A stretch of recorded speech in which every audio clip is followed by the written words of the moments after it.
I think well, I've had a few other events during my life. Getting to this particular age, I feel It's 7 p.m. You're amazing. It's 7 p.m. on Monday, April 20th, 2026, and I call this regular City Council meeting to order. Councilmember Mounts, will you lead us in the flag salute, please? flag of the United States of America and to the republic for which it stands, one nation, under God, indivisible, with liberty and justice for all.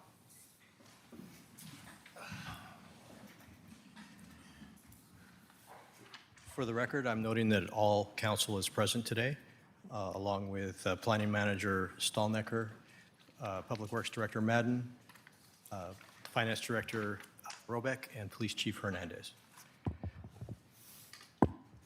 The next item on the agenda is citizen participation. Do we have the list? Angeli, could you bring the sign-up sheet, please?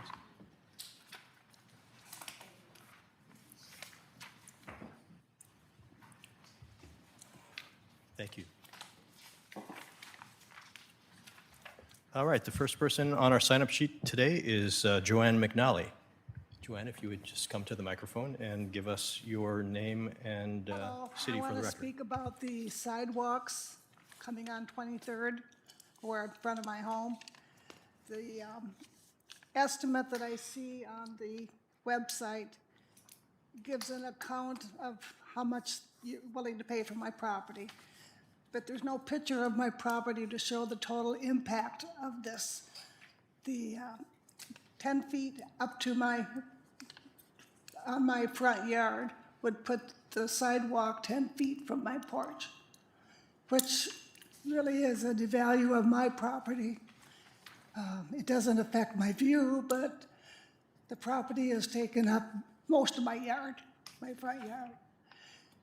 So I was just wondering if anything was, I noticed everyone was given the same dollar amount for the square footage, but did that take into consideration the impact of what's happening to the homes? I noticed all the pictures in the project were from the other side of 23rd with no pictures showing my house or Pierre's house. And if you really look at the picture of my home and his, you'll notice that we're pretty much close to 23rd as it is. And it has a total value, well, it's a loss of value on my home. I've been there 50 years and I'd like to stay another 10, 15, but it's getting kind of sad to look out and see people walking down the sidewalk in front of my front door. So I was just wondering, is there's a way you can take into account the impact of this project, of the effect on my house? I feel like I can open the window and offer a cup of coffee to people walking by. $1.50 I can make a person. But it's got to be something that could be looked at as far as compensation for the loss of value on my home. It's a big impact. It's 2/3 of my front yard. And like I said, 10 feet from my front porch. So I'd like somebody to take that into consideration. Thank you for listening. Thank you very much. Thank you.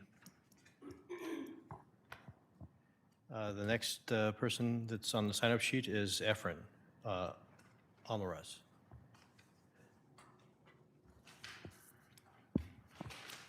Good evening and thank you. My name is Ephraim Almaraz. So I'll make quick 3 points.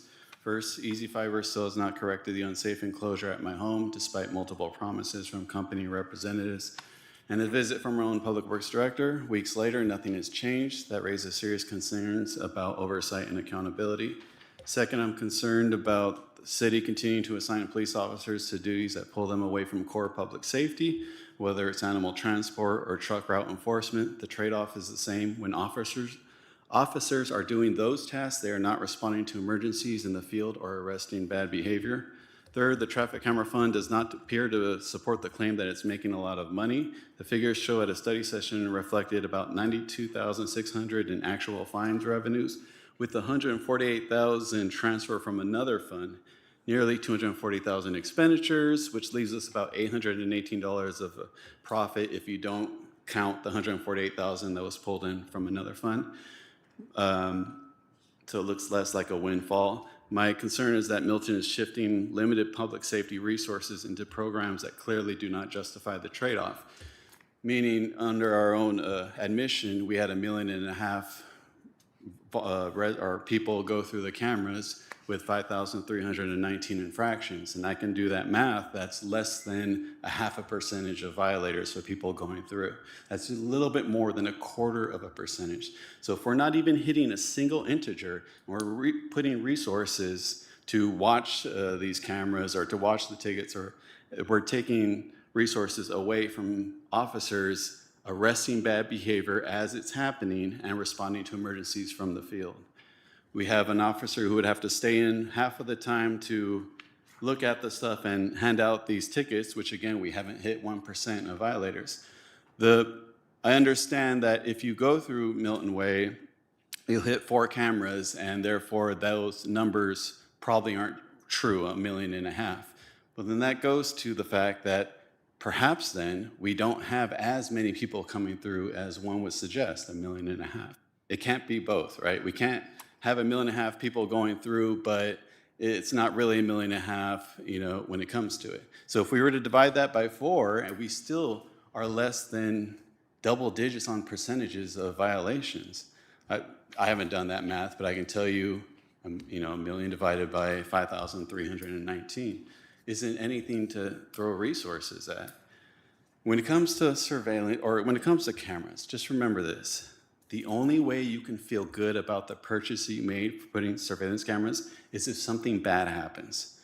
And let's say it works for some reason, these signs work. Well, now you feel bad that it's good out there and you have to pay for it.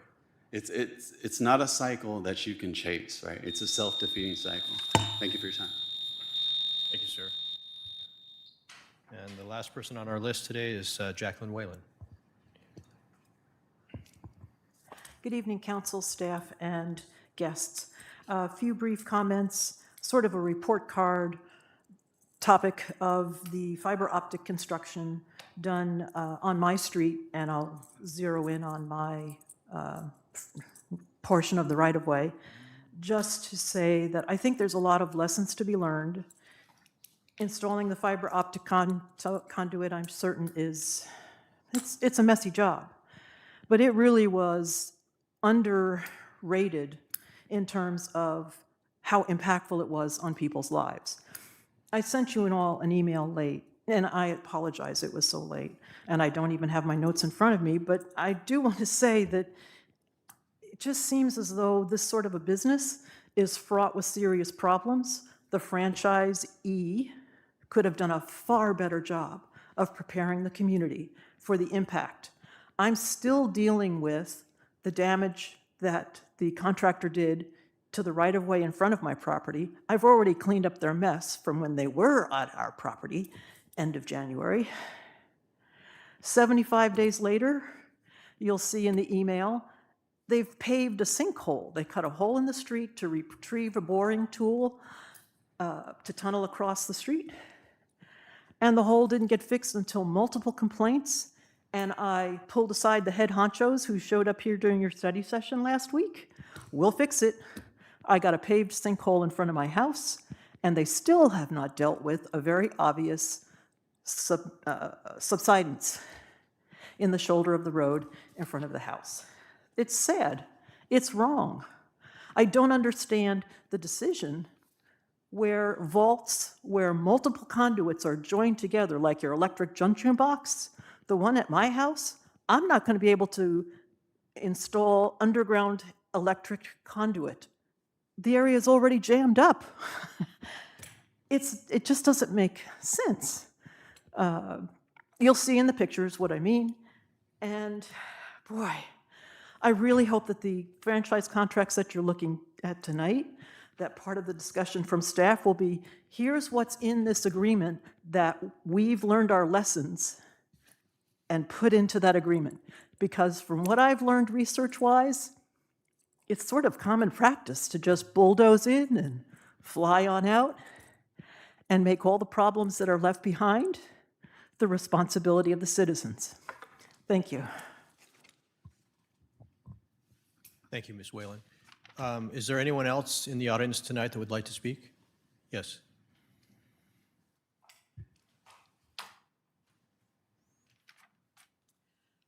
Susan Johnson, Milton. The franchises for communications are very complex. I mean, you have multiple corporations. They hire people because they're not here. They hire people from outside. Easy Fiber, I think, recognized, if I'm correct, their original group was not doing what they were supposed to do. Also, I felt they shouldn't have started in the fall and winter. It's rainy, it's cold, nothing gets fixed during that time. In the long run, I think it will be of value to the city to have these communications underground versus on poles. They've made mistakes. They were here, if I understood them correctly, said they were going to rectify them, but we've been in a rainy season. March showers, April showers bring May flowers. Hopefully by summer, they will bring in the better group to do all the repairs. And I will confess, I'm very lucky. On our street, there was no problem. On two of the other streets, there were no problems. And they listened to all of the neighbors and they put everything back. I think the weather impacted. Their first group they hired was ineffective. They were all from out of state, mostly, what I've heard of the workers. So when you're looking at this franchise, you know, it's sort of interesting. The ones we're looking at now, they're a foreign entity owned by a Canadian company, owned by NFC Northwest, and then Easy Fiber. One's with the Revenue Department, one is with the State Secretary of State. The communications companies are complex. There's no getting around it. But the value, if we can get past the anger, let them fix it, it will add such a value to the city with everything going underground. And I hope someday everything will be underground when we look at the weather. I do not believe that our easements are completely used up. We have room. You have companies that have, CenturyLink was under there and they're not anymore. So I understand the anger, but the new group that came in, and I think with Public Works, they were a little bit behind with them, trusting the stuff with the weather. And that's what happened. It was a mixture of forgetting. And so I think they'll rectify it. Thank you, Mrs. Johnson. Anyone else wish to speak this evening? See none, we shall move on. Are there any requested additions or deletions to tonight's agenda? Seeing none. Move on to the consent agenda. Does anyone want to pull any item off the consent agenda? All right, I would entertain a motion. Anyone? Councilmember Cedar? Move to approve the consent agenda as presented. Second. All right, it's been moved by Councilmember Cedar and seconded by Councilmember Hall to approve the consent agenda. All in favor? Aye. Any opposed? Motion passes unanimously. All right. Moving on to the regular agenda, item 6A is the truck route ordinance 2137-26, which is an action item. It's on page 19 of your packet. And looks like Chief is going to Good evening, give a Council. presentation on this item. Good evening, Council. Tonight is bringing this back. This is an update to the Municipal Code 1042. As we previously discussed on the April 6, 2026 council meeting, The city code is currently written for Chapter 1042 was deemed unenforceable by the administrator of the courts and the city attorney. Therefore, the Milton Police do not have the ability to issue citations for commercial truck traffic using Milton Way for non-local deliveries as the code was originally intended. A revision was prepared by the city attorney and reviewed by me to clarify definitions and update the code to be properly enforceable. This is a primary clarification on the modernization effort to improve enforceability and protect infrastructure and reduce unintended truck traffic on our local streets. Under the current code, we designated specific truck routes, primarily SR 161 and SR 99, but the language does not clearly prohibit trucks from using other city streets. This creates ambiguity for both drivers and enforcement. This proposed update shifts to a much clearer framework. It establishes that trucks over 10,000 pounds are prohibited on all city streets, except for those designated state routes. This creates a default prohibition, which is easier to understand and is more enforceable. We also added clear operational rules for local deliveries. Trucks are still allowed when they have a legitimate destination within the city, but they must use the most direct route and stay in Ontario whenever possible. This helps reduce cut-through traffic in residential neighborhoods. A significant addition to this update was a 28-foot trailer length restriction on city streets. This is for safety and infrastructure protection measures.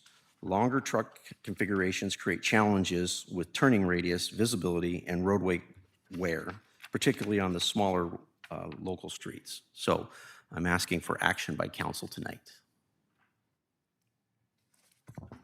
All right, would anyone like to make a motion? Councilmember Whalen. Well, just a question. We still have our 10,000-pound signs along most of the roads or some of the roads. What would this do to that? What would that sign now say if we had to make a major change to allow heavier trucks? The signage is specifically in the document itself. So 1042-020, sign requirements on page 23. The Public Works Department shall post restricted streets with signs containing the following language. No through trucks or vehicles above 10,000 pounds, GVW, violators subject to fine per ordinance number that it's assigned after tonight. So that there'll be an upgrade to the signage. Yes, And- where we have room, we will keep the original sign, but we will, so that it's universal, picture of a truck with a slash through it. But this code specifically requires this particular language. So they'll also populate other areas in the city because we've not had new signs Correct. for 20 years Yeah, in a lot of the different areas. So the city will be populated with signage correcting our concerns correct, throughout the city. correct. Thank you. All right, before any further discussion, could I get a motion? Councilmember Poor. Thank you, Mayor. I move to approve ordinance 2137-26 as presented.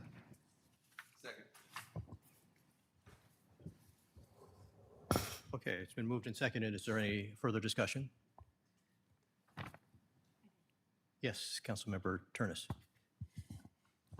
I'm just wondering how this is enforced. Should they speak to their motion? Oh, Yes, sorry about that. Councilmember Poor, would you like to speak to your motion? No, I'm good. Thank you, Mayor. Okay, Councilmember Cedar, would you like to speak to your second? Yes, thank you. Chief, thanks for bringing this forward. I just had a question about section 1042-080, which is on page 25. So this provision says the police officer shall have the authority to stop any truck to determine, and then gives us those things. I'm just curious about that definition of what truck would be, because it seems overly broad, and I don't see it defined. I see the 010 definition of over 10,000 pounds, but if the goal is to stop any truck to determine its weight, can you just help me understand that, like how an officer would decide what truck they're going to stop? It's on page 23 at the top, 1042 under 010.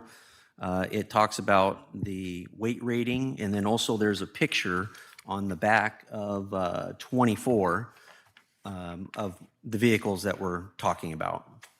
Right. Because I know that the truck definition had been an issue, and we had brought that to the attorney, and the attorney gave this back to us and said that by having this, it had already been tested in the city of Fife, and we have the picture, and then that was his definition of a truck. But the pictures in that subset, and I just want to make sure we're doing this right this time. The pictures there don't include all vehicles that are going to have a GVW over 10,000 pounds. I mean, you don't have to have a tractor trailer combination to be above 10,000. In fact, most vehicles that are not tractor trailer combinations are above that. So when I look at the 010 definitions, it just says, it has a GVW above 10,000 pounds. And I mean, I guess I just want to make sure that our officers understand what their authority is, because I think your officers will have the authority to pull over any truck that they suspect is over 10,000 pounds. And I think that that is a good thing for the goals of this statute. I also just want to be clear, I don't think that it's written in an overbroad way that it gives them discretion to pull over like a pickup truck, like an F-150. I think it's correctly written, and I just want to make sure that you share that understanding. Yes, and that was the understanding that I had with the attorney, because that was under our old code, what the administrator and the city attorney had brought to our attention, is that we were not specific enough. And so this was the newer version to make it more contemporary, more enforceable. And so, of course, whenever we roll out any new MC, we always do training with our officers to make sure that they're clearly in the know, so that we are enforcing whatever new MMC that we have correctly. So there will be some training and understanding of what to look for. And when we talk about enforcement here, I've just had some personal experience. I think your officers have always historically been very responsive to trucks on side streets. But has this been something that you've historically done already, and it's just that we need to modernize our code to catch up with this new reality?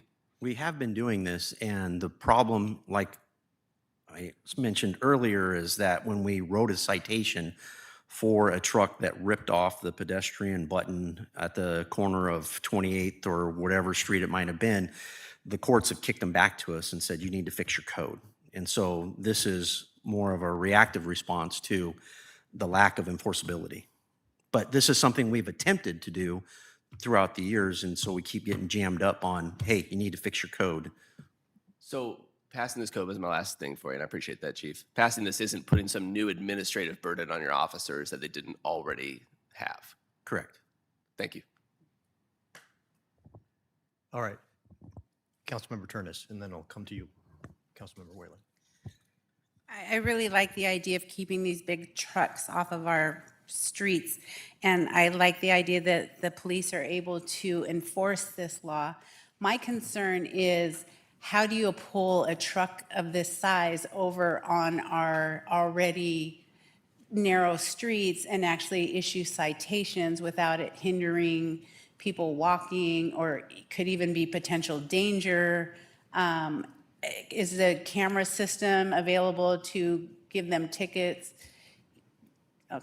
No, the camera system currently doesn't capture semi-trucks the way that we would like it to, because the issue is when there's a trailer plate, the trailer is usually not the same as the tractor that's pulling the trailer. So those trailer plates come from all over the country, and so it's not working the way that we would like it, and there's no way to fix that currently that I'm aware of. But yes, you're right, and it is always difficult, and one of the most difficult things that officers can do is traffic stops, because trying to find a safe location to be able to stop the tractor trailer. But officers use common sense, and so they're not going to do something that would jeopardize the motoring public or the pedestrian public. And again, usually it's that we get the call that, hey, a semi just ripped off the pedestrian button and it's currently going down Milton Way. And so there have been times where I personally have stopped a tractor trailer because I looked for the damage that it incurred when it hit the pole, because usually those things get called in as a hit and run because they're a lot of times don't stop. And it could be because they don't realize it, or it could be that they realized it, but they just, for whatever reason, are going to keep going, and they just think that's part of driving a truck. But how have you handled the situation that you've already encountered? Like, where do you actually pull them over? Do you go into a business parking lot and do the citation? We have to follow them until we find a safe place to pull them over. It's like any other traffic stop, because even a regular police or a vehicle, if you try to pull it over in certain areas in Milton Way, it's just not feasible. Right. So you have to wait and use common sense and get the person to yield. And then sometimes even they might stop. You go up and you contact them and go, hey, we need to move down the way, or can we pull into this parking lot because it's not safe right here. So we do everything we can to try to make sure that we do it as safely and as efficiently as possible. Thank you. All right, Councilmember Whalen. We've had a 10,000-pound limit for a long time. And we've had a 10,000-pound limit that has been very seldom enforced. How are we going to do this better, going through the new code and so forth, and actually have a structure where we can take the 10,000-pound Dodge pickup truck from the factory and stop it on our roads, or a tractor trailer to stop it on our roads, even if it's on Milton Way? It's going to inconvenience a lot of people. That inconvenience is worth doing if it's going to stop other particular problems. But we've always stepped away from enforcing it because it's inconvenient, because our streets are just two lanes.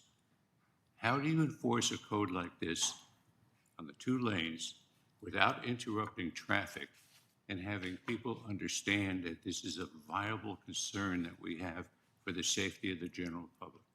How does it happen? Well, again, that's one of the things that police are often tasked with, is doing the impossible. So again, we would do our best to make sure that we are able to conduct a stop that's safe. And if we're not in a safe location, we might ask them to move. We might call for an additional unit to help with the traffic control, but we haven't had that situation. Again, we always try to use common sense when we're dealing, because nobody wants to get ran over. Nobody wants to cause an accident because you're trying to conduct a traffic stop. And so again, part of this, taking a look at the code closer, is because council in the past has said this is an important issue that they want to be enforced in the city of Milton. And so we've tried to do that, and they said you need to rewrite your code. So that's what we've done. And not to be flippant or anything, over 25 years on council, I've not seen a tractor trailer pull off the side of the road on Milton Way, which is the primary problem. The traffic on Milton Way had slowed down quite a bit because there were different enforcements and lights and so forth, but it's gravitating back up. And I wish you luck in trying to solve this problem, even though it's in code. It just seems we regurgitate it every so many years and so forth. But I don't think anybody's ever seen a tractor trailer pull off to the side of the road on small arterials or even Milton Way and so forth. I don't know if anybody's ever seen one happen. And you know damn well it's happening. So I support this, but I'd like to support a way to actually enforce it besides just putting it in code. Thank you, Councilmember Whalen. Councilmember Hall. I have seen the police pull over by the gas station. They had pulled them off enough that they could, by the gas station, Which, the one right up. Spirit? Yeah. Well, Spirit's got a nice little shoulder Yeah. road side. Yeah. That's probably the only place that I can think of on Milton Way that has a shoulder access Right. to do those things. Yep. And then I've also seen right over here on 10th, a truck got stuck. There's still damage on the road from it. There was another one that got stuck on 10th coming, I don't know if it was up the hill or down the hill, but it was there for hours. They're both there for hours because it takes time to get somebody to pull them out of there.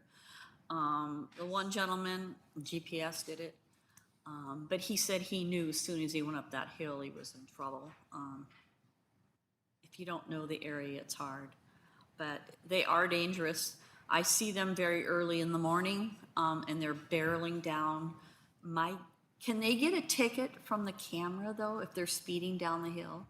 Because that one the other morning that I saw must have pulled a ticket on him. Again, the trailer are registered all over the country, so the trailer is what presents the issue. What does that do to the camera? I mean, The you judge, just can't do the anything? judge will not uphold that infraction.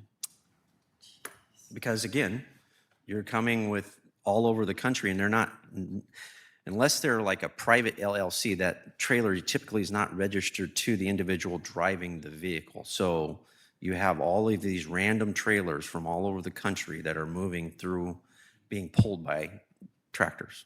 Then I think it's even more important that we have this and we have good signage on it.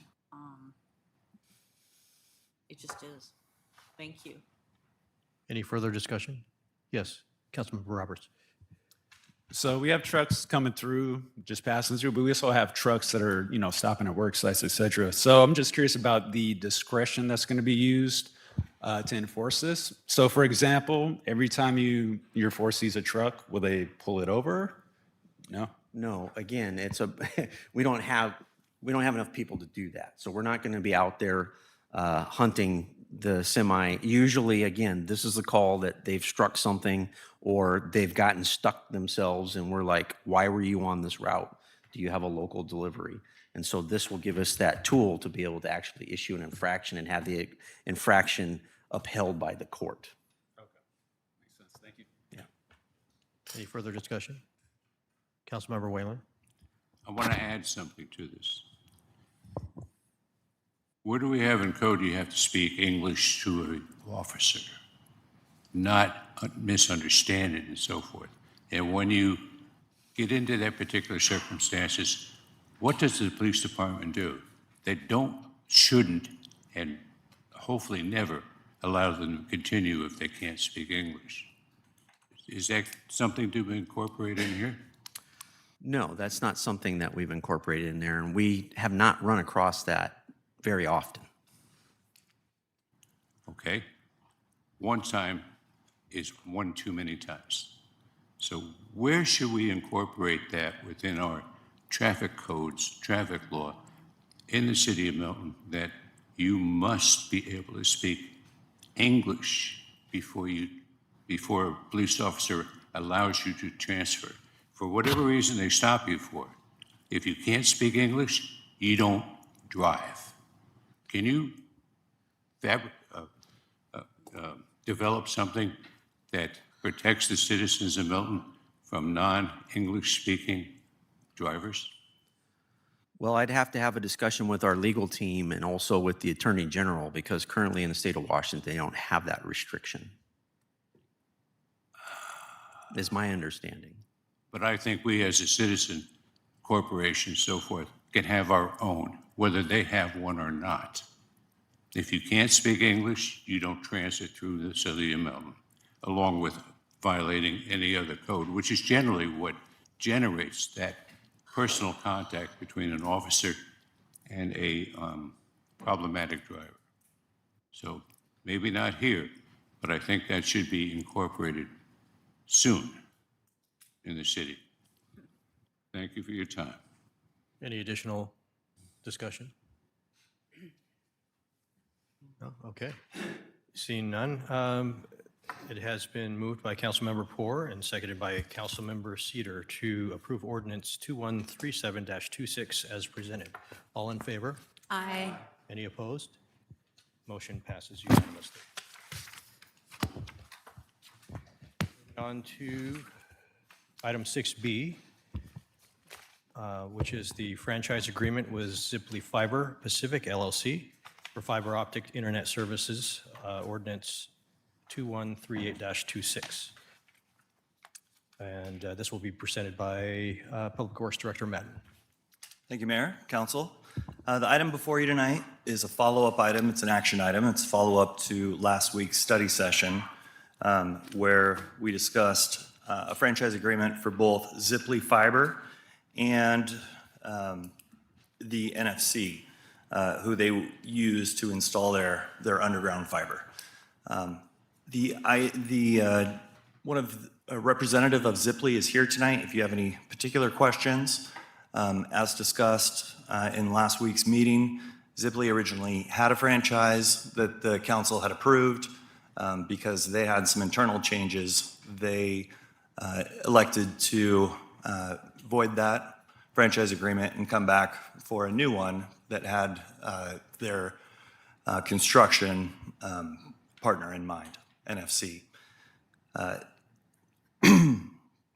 Just as a reminder, Ziply Fiber will own and transport the fiber line that connects the central point of presence, the POP, in Milton to the broader internet. This connection is what brings high-speed internet. This transport line will be in the city's right-of-way. At the POP, Ziply Fiber will hand off to ownership of NFC, which will own the fiber facilities in the city through the public right-of-way. This will connect the internet directly to residents' homes, business, and community. So we've got a two-part item before you tonight, and it is for an action to potentially approve Ziply Fiber and NFC franchise agreements. Are there any questions or a motion to open discussion? Would anyone like to make a motion? Yes, Councilmember Whalen. Just a question. Can we make the motion first? I'm sorry, I do not have my hearing aids in, so Yeah. you got to use your microphone. Yeah, can we make the motion first before questions? Yes, Councilmember I Turnus. motion to approve the franchise agreement with Ziply Fiber Pacific LLC for fiber optic internet services, ordinance 213826. Second. Okay. Councilmember Turnus, would you like to speak to your motion? Well, just based on our past already approval of this happening and just with the shift of what's going on internally, we've already approved it. What I've heard from Mr. Newhouse, I really like their company. I think it's been a benefit for him to have heard all of the things that we've been dealing with Easy, and he has said that they're nothing like Easy Fiber, and I think it's good to have a little opposition. I think it gives us more to choose from with the city, but they look like it's just an upstanding company, and I wholeheartedly agree with them. Thank you. Councilmember Whalen, would you like to speak to your second? Appreciate what you have just said, but just a question. Putting fiber optics in the ground doesn't get you to the house. It gets you to the pole. So these all have to climb the pole eventually and connect to the house. Is that how they work? It's not directly in the ground to my house. It's an overhead, just like Comcast right now. So That is not within their franchise agreement as a definition of that. My understanding is there's two ways to move forward. You can have a direct line from the pole if they are, hanging on a pole. If it's underground, it will be direct buried to the house. So if you're on a pole scenario, likely they'll hang it. It'll be an aerial connection, but the resident may have an option to go underground if they want, come down the pole and underground to the house. So I have overhead from Xfinity. I don't want overhead from anybody else. I have to pay for the connection to come under my ground to get to my house to connect to their service? That is a discussion that, yes, you would have to have directly with Ziply, whether you want to connect.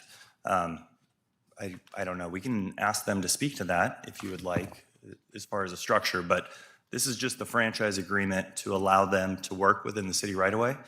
And I know that what I've seen from Easy is that these fiber facilities are in the right of way, and then Easy has direct conversations. It sounds like sometimes Easy will help install that direct connect. Sometimes the residents pay, sometimes they don't. It's hard to understand from a public works perspective because we're not involved in that. It's on private property. I think to get an agreement with them, we need to understand what the impact to the consumer is and what has to happen on their property, or what Ziply is responsible to do it. If I wanted to get service from them, I don't want to pay for everything else to get to my house. it's in the right of way in front of my house, but I've got to pay to do all the structure to get it in my house. I'd like to know what their franchise agreement would incur. And I don't think I've seen that in the documentation that we have right now, so I think we're looking at this a little bit more prematurely than knowing what the impact would be on the citizens.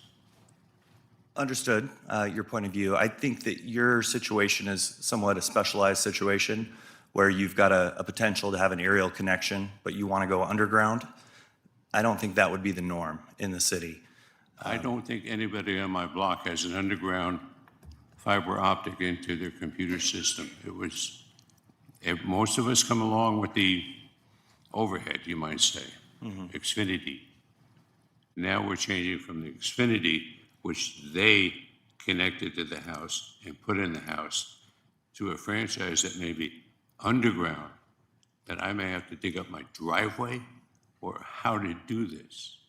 And you would not have, if that was not agreeable to you, to dig up the driveway or to pay for that connection underground, you would not be required to connect to Ziply or to Easy.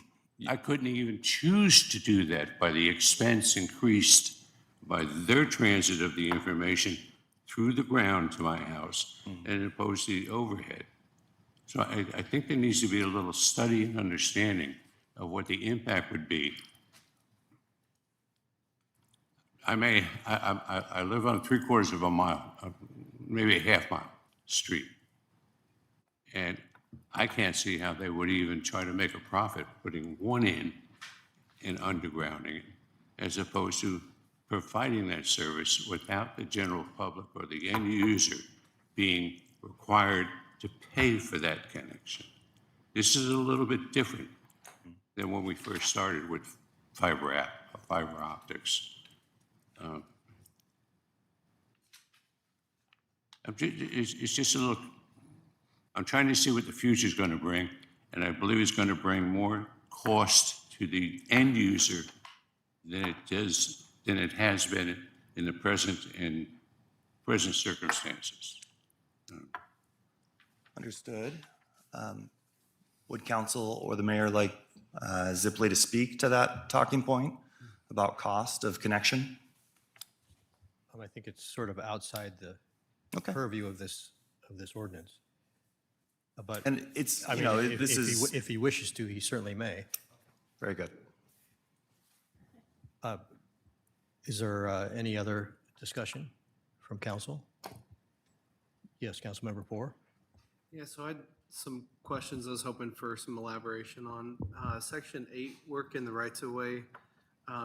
Says franchisee shall at all times post and maintain proper barricades, flags, flaggers, lights, flares, and other measures as required for the safety of all members of the general public and comply with all applicable safety regulations during such period of construction as required by the ordinances of the city. So can you elaborate on Ziply's kind of procedures and timelines for correcting issues that they cause if they have issues similar to Easy Fiber that they need to rectify? I don't think it would be in this work of the right-of-way section. So what this is saying is that essentially they have to have all safety measures in place. And we all know that Easy's had multiple stop work orders because their lack of safety protocol. They've also, were removing one of their general contractors from the city. And so the section 8 is referring to that as far as keeping the safety and welfare of our residents as top priority. As far as how long do they have to repair any damages, that is in another section, and I believe that it is 90 days.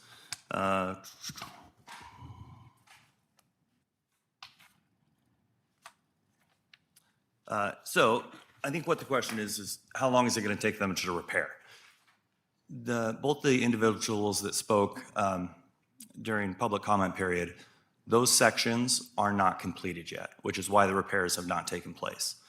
And so what we need to do is close these out and focus these fiber companies on one area at a time.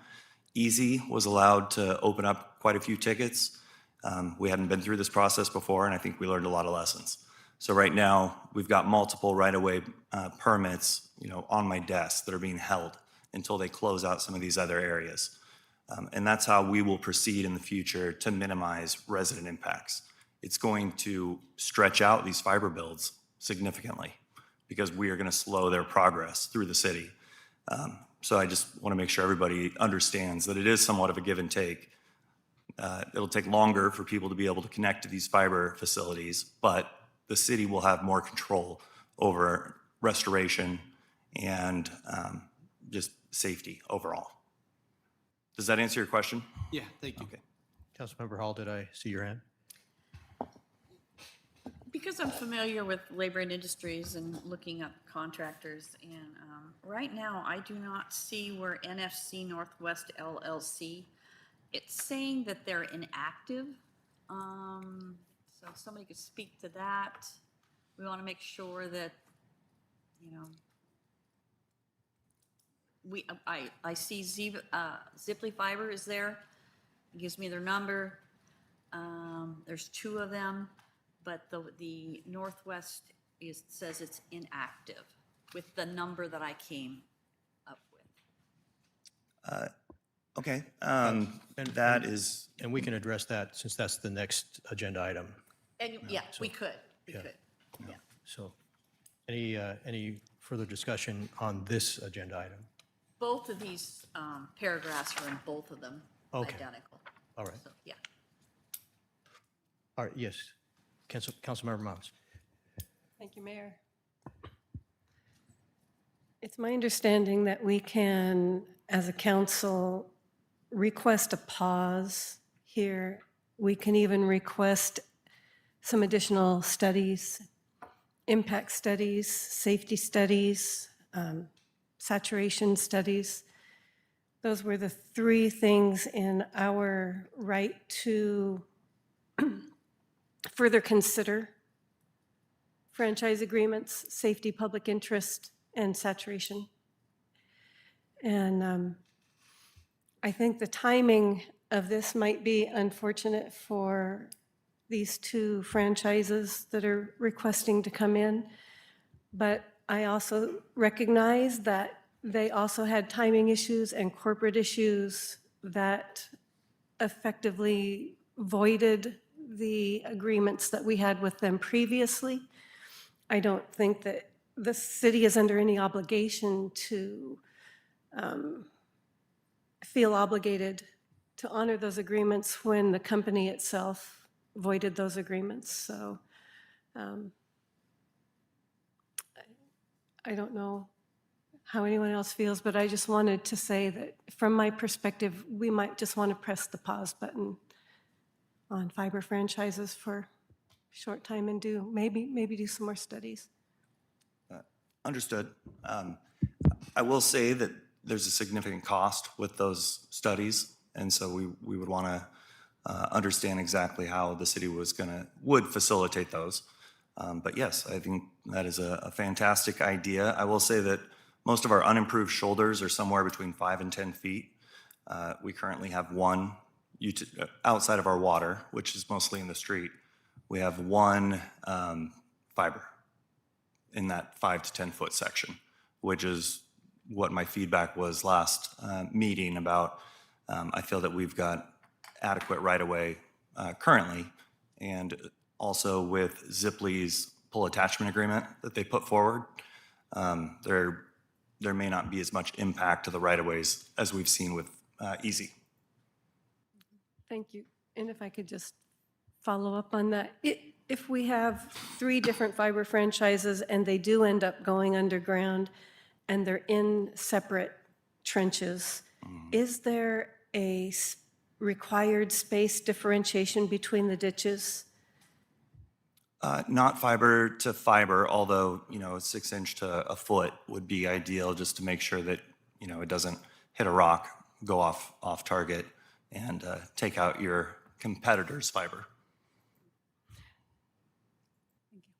And we could conceivably, hypothetically, be looking at 12 to 18 months of constantly digging up the right-of-ways on our streets and in front of our residences, with one company finishing up and then another company coming right in, and there's no coordination, and then we have other city infrastructure impacts on our streets. I mean, we could be living in a construction zone indefinitely, from what I pick up from this.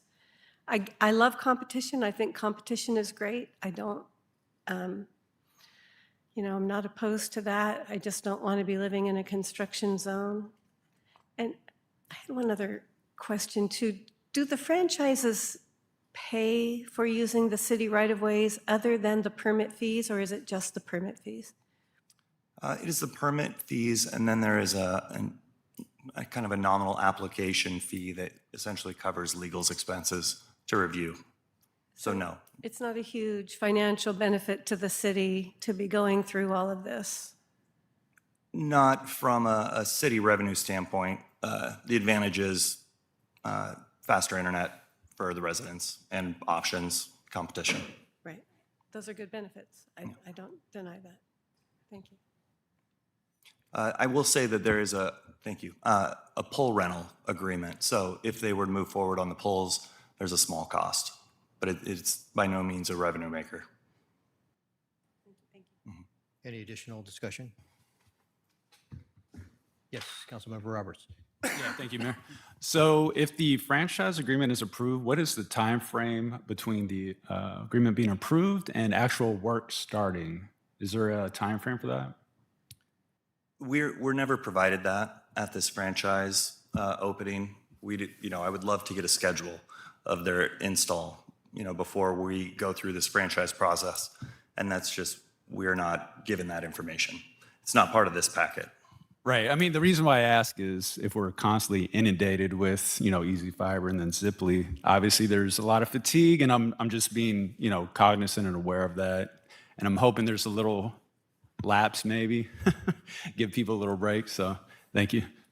Yeah, and I think we are under a significant amount of fatigue, which is, why we've had these discussions lately. And so that is absolutely a fair comment.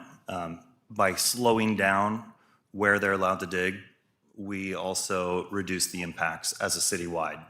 We're not allowing two different crews to have lane closures on either side of a light. And so you just go from one construction zone to the next, or you try to go over to Taylor to avoid it, and you get caught over there. So we're trying to open one ticket now, work through it, and then close that out fully through restoration. Thanks. Yes. All right, anyone else? Yes, Councilmember Whalen. That's a good topic.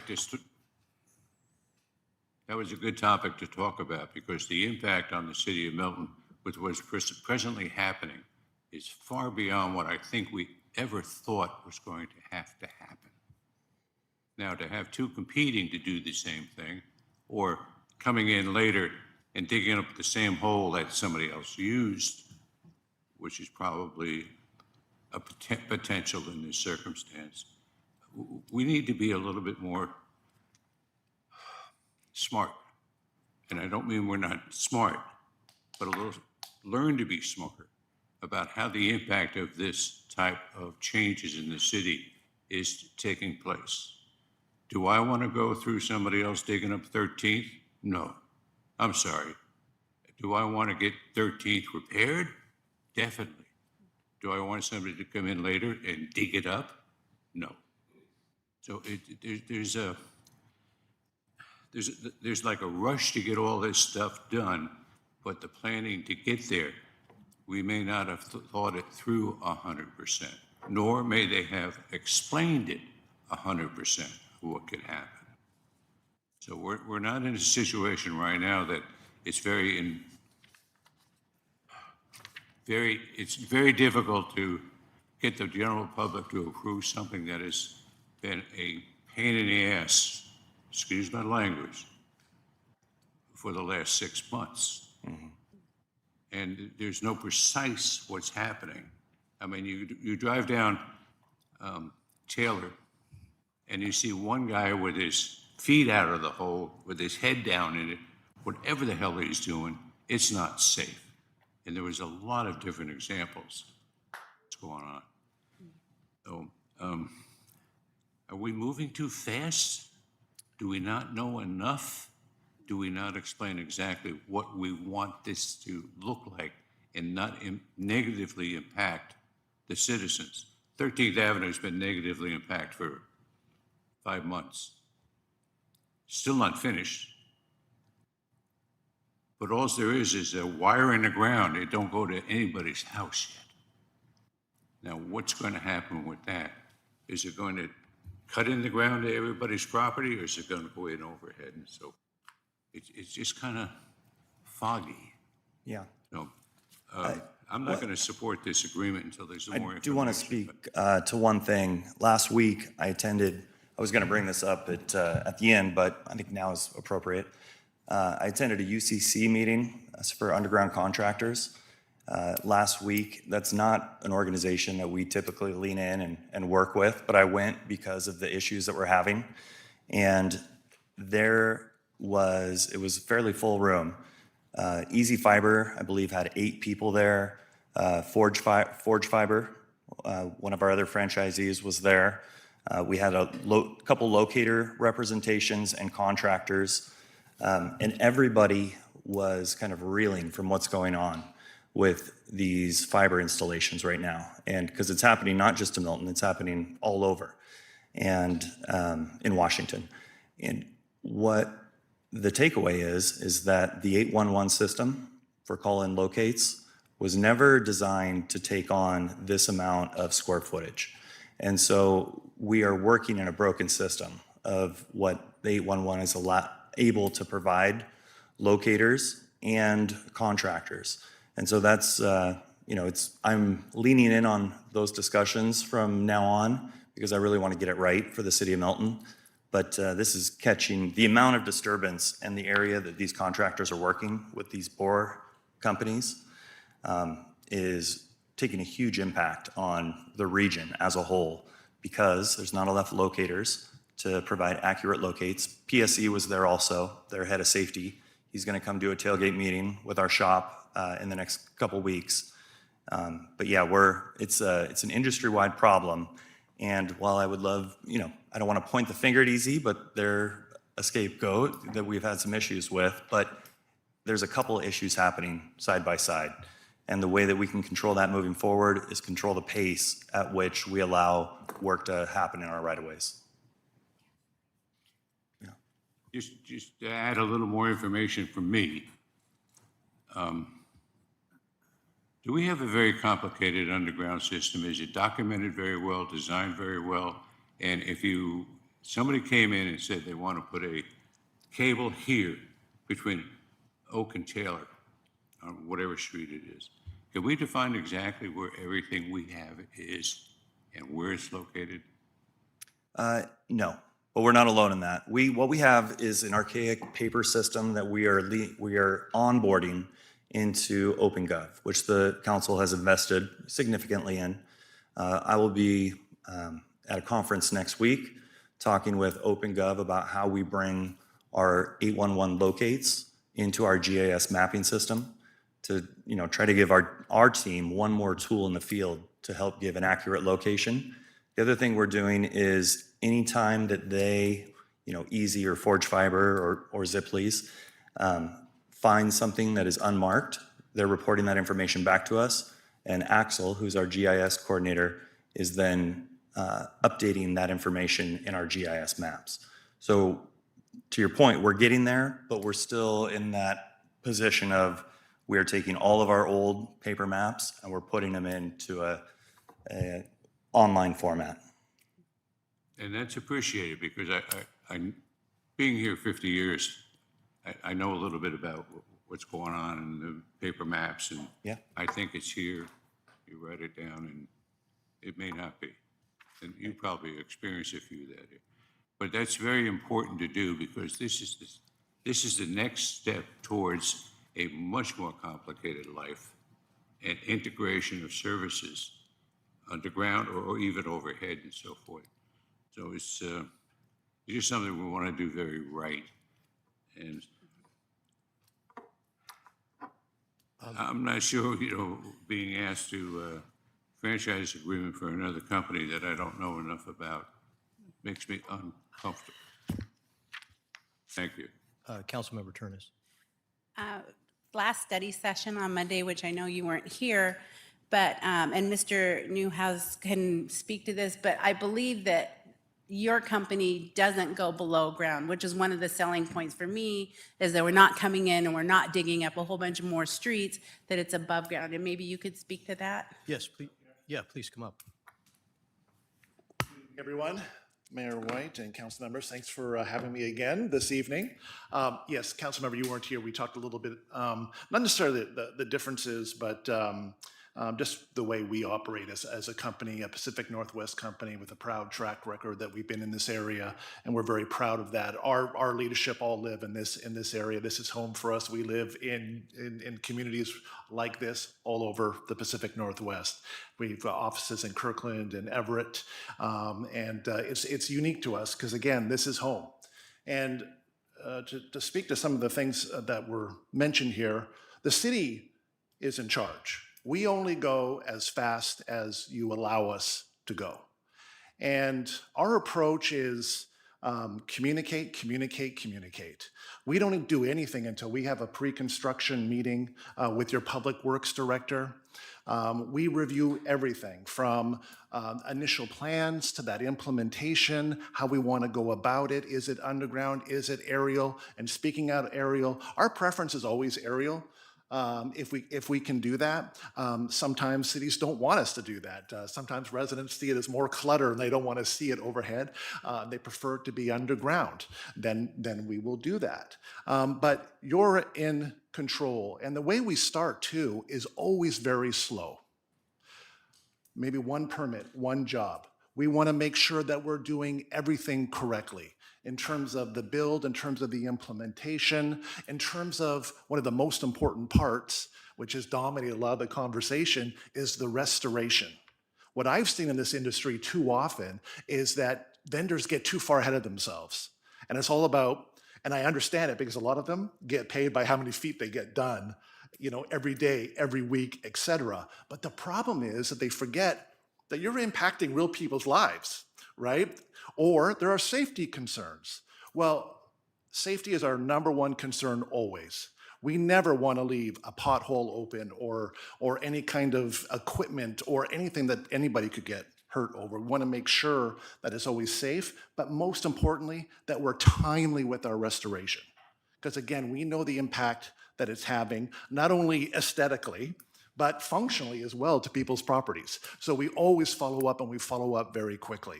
We have a very robust customer service and complaint-based portal where anybody can put in a ticket.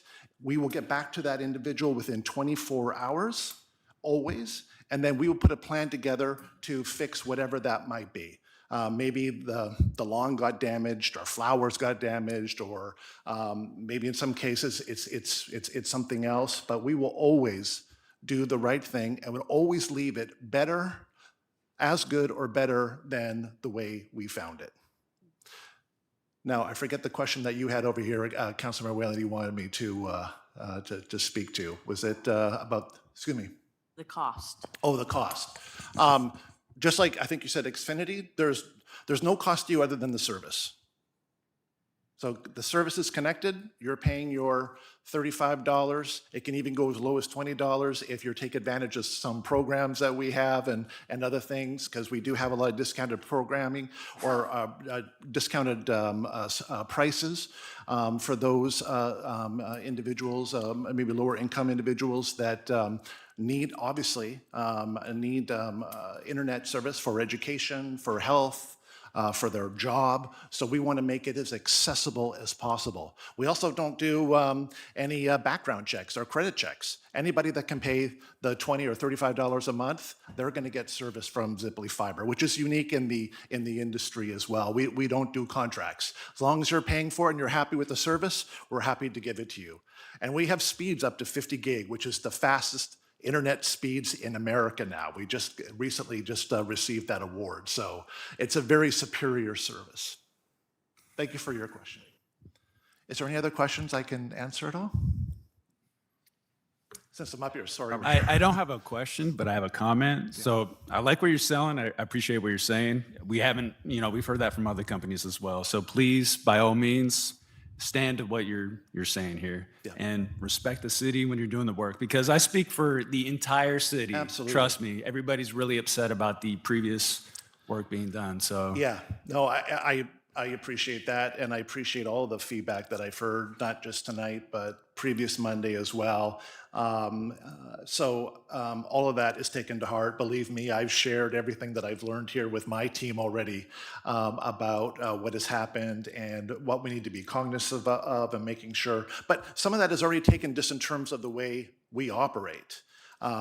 Based on what I'm hearing in terms of the communication. Like, we go out to every household and we hit them at least twice, letting them know what's going to happen and what the process looks like and when we're going to do the restoration. And if the restoration is not done to your standard, we give them a process to make sure that we fix it for them. So that communication piece is really important, because too often, if they don't, if a resident doesn't hear what the issue is or how they go about fixing it or why we're even out there, then they're left to, what's going on here? And I completely understand that. So we always want to over-communicate and making sure that they understand the process, they understand how long we're going to be there, and then they understand if they're not happy with the restoration, that we're going to get that restoration addressed as soon as possible. And a lot of times I give out my own personal business card to people when I walk the areas, and is everything going well? Are you happy? Is there anything we can do better? Or is there something you want to draw my attention to? We do that all the time. I do that personally myself because everybody, not just in Milton, but anywhere else, anybody's a potential customer. And our brand is obviously important to us, and we want to make sure we live up to it, especially because we're a Pacific Northwest company. That's really important to us. This is home for us, and we want to make sure everyone has a good experience. thanks for the reassurance. And, unfortunately, like everyone else has said, you're falling behind, Easy Fiber. So you're taking the brunt of everybody's frustrations. You judge us on our own merits, but yes, I totally understand. So anyway, we look forward to working with you. Appreciate your comments. Thank you, council member. I appreciate it. Jared, can you speak to NFC and their L&I status? I see that they have no debarments, but it looks like they have a recently opened account with L&I. They're currently working with Ziply, correct? In Washington State? So, let me explain that relationship. So NFC Northwest and Ziply Fiber Pacific, and basically NFC Northwest is kind of our funding arm because construction and developing a network is a very expensive proposition. So basically, under this model, NFC Northwest owns and invests in the physical fiber infrastructure for long-term investment and resilient network assets, which is really important. And then Ziply Fiber basically serves the businesses and serves the residents in terms of delivering that internet service, operating and maintaining the network, and then owning the backhaul. And thank you for putting some of these comments in your introduction to this as well. So everything is done through Ziply Fiber. Residents, businesses never have to deal or even know about NFC Northwest. There's one point of contact for your bill, for your service, whatever that might be. It all comes through Ziply Fiber. So together, the two franchises establish clear lines of responsibility and ensures regulatory compliance, which is obviously very important, and then public protection. And it delivers the benefits of a modern fiber network to residents and businesses, not only to Milton, but any other city that would have us. So that's the relationship. Thank you. You're welcome. Yes. I didn't know, if I've spoken, I didn't know if anybody else had. I have a closing question. It looks like it's just you, Bob. Councilmember Whalen. Have you ever met Craig McCaw? Craig McCaw? Yes, I have, actually. I used to work with him Oh, wow. in aviation communications and so forth. Just to give you a little connection. Gotcha. It was a fun time in my life. Absolutely. You were on the cutting edge. Fun time. Oh, wow. All right, we still have some more, we have several agenda items ahead of us. So, Thank you. yeah, thank you so much, sir. Thank you. All right. It's been moved by Councilmember Turnus and seconded by Councilmember Whalen to approve ordinance 2138-26, adopting Ziply Fiber Pacific LLC franchise agreement. All in favor? Aye. Any opposed? Nay. Okay. Motion passes 6-1. All right. Moving on to item 6C, which is on 59 of your packet. It's the franchise agreement with NFC Northwest LLC, ordinance 2139-26. And this one is also going to be presented by our Public Works Director, Madden. Thank you, Mayor, Council. As we've just heard, this is the second part of Ziply's installation process and ownership separation.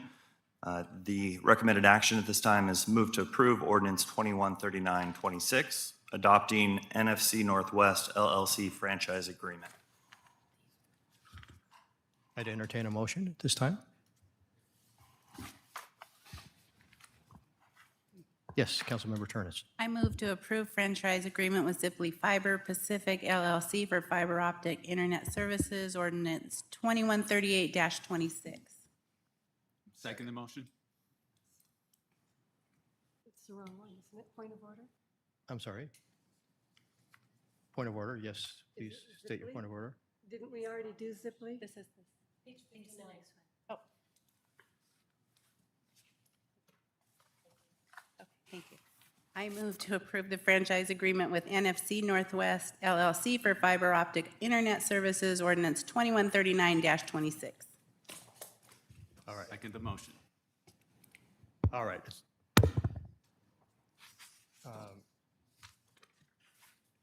Councilmember Turnus, would you like to speak to your motion?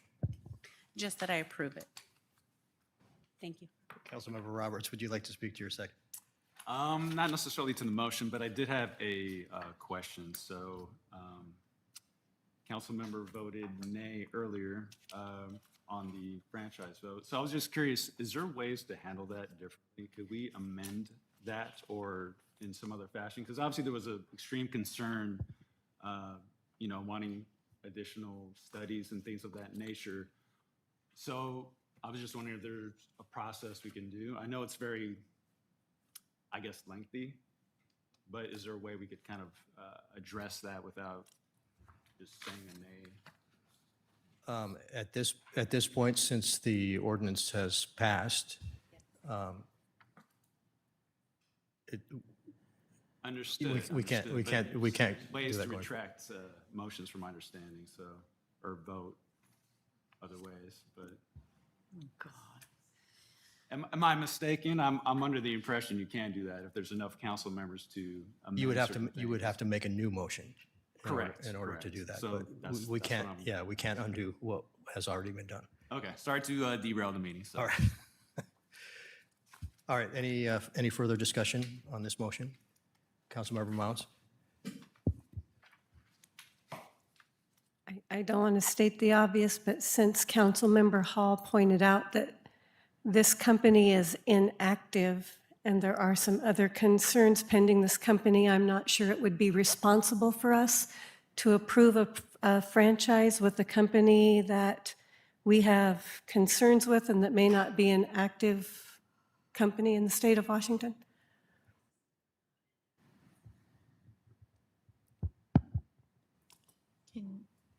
Director Madden?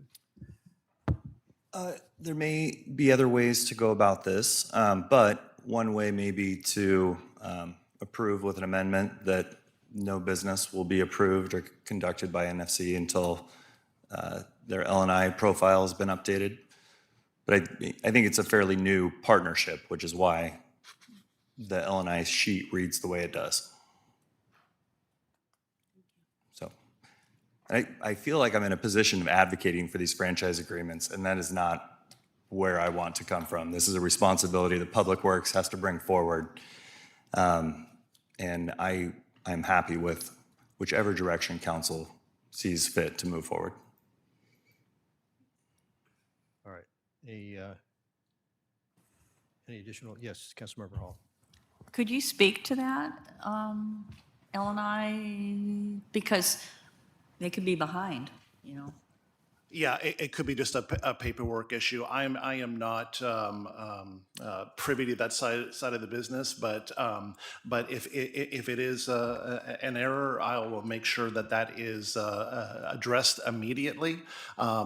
As the Public Works Director mentioned, if you wanted to have an amendment that we can't go forward until that's addressed, that's fine. But I'm almost positive that is not the case, that we are inactive in any way, because I've been doing these franchise agreements with a lot of municipalities. This has not come up at all. So I'm not quite sure. I would have to look into it, because it hasn't come up. But it hasn't come up at any other city or county, actually, that we've had these discussions. So, okay, thank you. Yes, Councilmember Poor. I had a question for you, if you don't mind. So, since this is a separate company but a partnership, can you kind of speak to whether you need them to install here, or whether you can, like, if we disapproved of this company, could you still operate and No, install? it's like a package deal, because NFC is part of the Ziply family, and they're like our funding arm to the to really help us build out our network. Yeah, the two pieces go together, and that's partly because building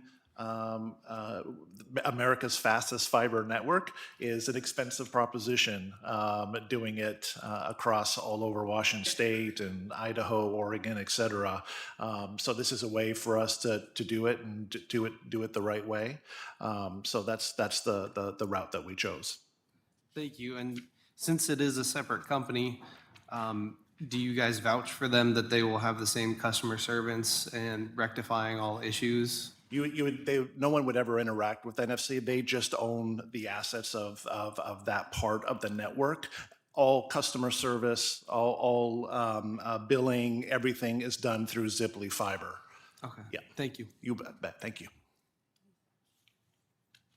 Any further discussion? All right, I apologize to the audience. I noticed the last two items. I didn't ask if there was anyone that wanted to speak to the action item. Yes, please come forward.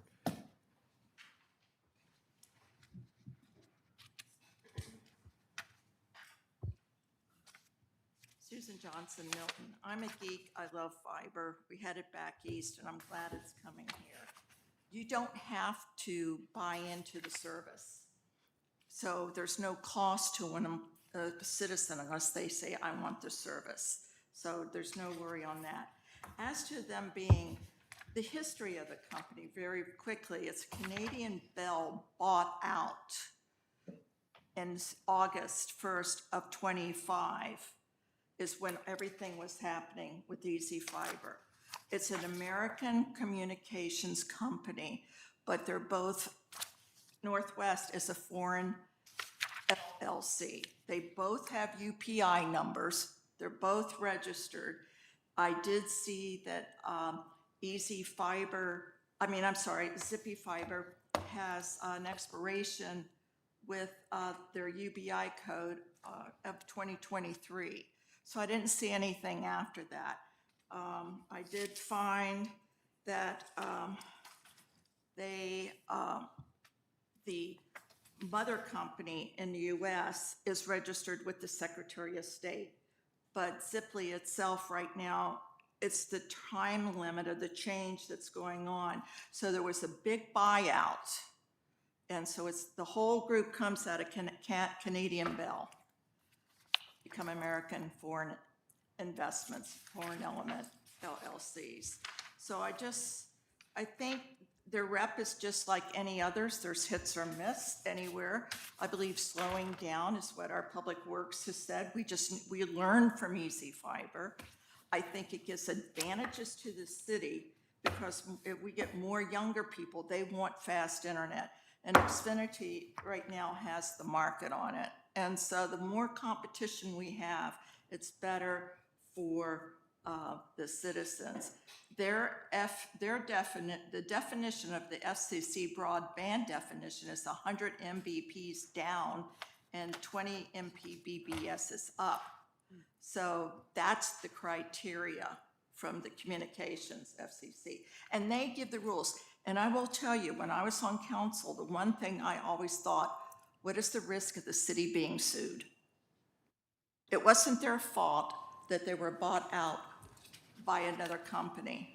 But you always have to have that in the back of your mind when you make a decision. And I think Public Works learned, we've learned, and nothing should be started in the fall and the winter. I'm sorry, and not everything at once. So we're old city, but we still have things to learn. But the more internet we get, fibers, I wish everything was underground. But anyway, that's just the research I did. Thank you, Mrs. Johnson. Any other comments from the audience? Yes. Can I speak to the other action items, or is this just for the fiber? No, just to this one, yeah. Was there more than one action item tonight? Truck ordinance? Going forward? No, the truck ordinance, was that an action item? It was, and like I said at the beginning, I apologize for missing the public comment on that. Can we do it now? It's just me. Let's finish this one first. Anyone else want to speak on this particular item? Yes.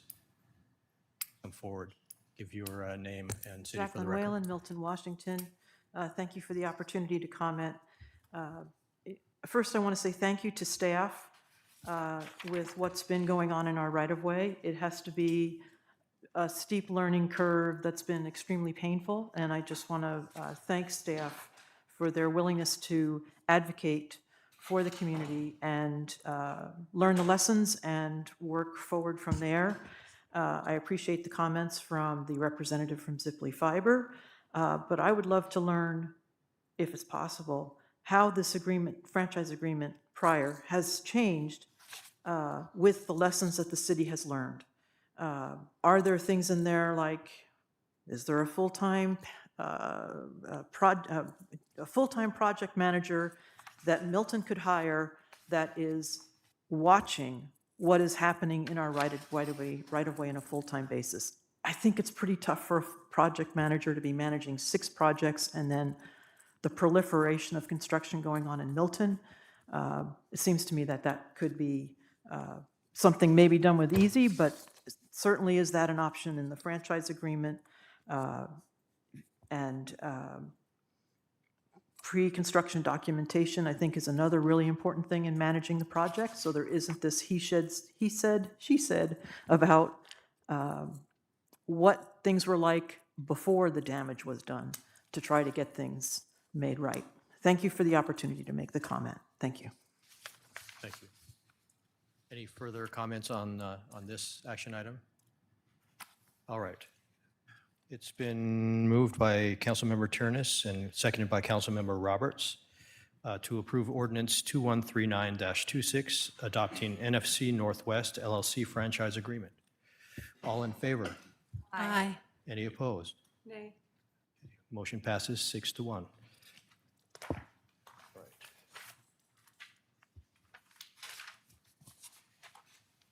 Did you want to come in and speak on the truck issue? Ephraim Alvarez, resident of Milton, I'd just like to speak to the truck ordinance. Practically, right, let's just say that this happens, you would have to put the signs in Fife and all outside of Milton, because if you have a Class A, like I have a Class A, although I don't know all the truck routes, because that's not a part of the Class A curriculum, is to have knowledge of where all the truck routes are. You would have to be on outside of all the city streets and have them a way to egress out from coming into Milton, right? Just like if you were to cross a bridge and the bridge was too low, you need to be able to egress out of it. Second, Milton Way used to be a truck route, if I'm not mistaken. So that poses its own problem. And third, practically, you would have to pull over every truck that was above the 10,000 threshold, or you would have to rely on your stereotype, right? And that's not some sort of publicity that the city of Milton or the police department is really going to want to get involved in. And speaking to that, again, when you were following people or following them to their job site or asking them where they are, where they're coming from, what you're not doing is arresting bad behavior and responding to emergencies in the field. There's a lot of residents here who are truckers, and they park their rig in their house or out there in their residence. And so is it expected for them every time that they drop off their trailer and park their truck in their house or to work on for whatever reason that you're going to pull them over or they're going to be cited? Or you're just going to have to rely on your officers to recognize that person, right? And that, again, poses a problem, because if you pull one person over because an officer knows them and they're part of the club, then the other person may see that as being stereotyped and getting this ticket. This isn't a problem, right? We're going to have a horseshoe over there that's going to divert that traffic that you're concerned about, right? They want to get from 161 to the 5. And that's exactly what we see down there with that horseshoe with the state of Washington is performing. So we're finding problems for solutions. All right, thank you, sir. Moving on to item 6D, right-of-way acquisition offering on page 91 of your packet, and it can be presented by Public Works Director Madden. Thank you, Mayor. Council, the item before you tonight is for the approval and the authorization to allow the city to initiate offers and finalize offers with the associated property owners for acquired said right-of-way along 23rd, and I'll have some visuals here for everyone.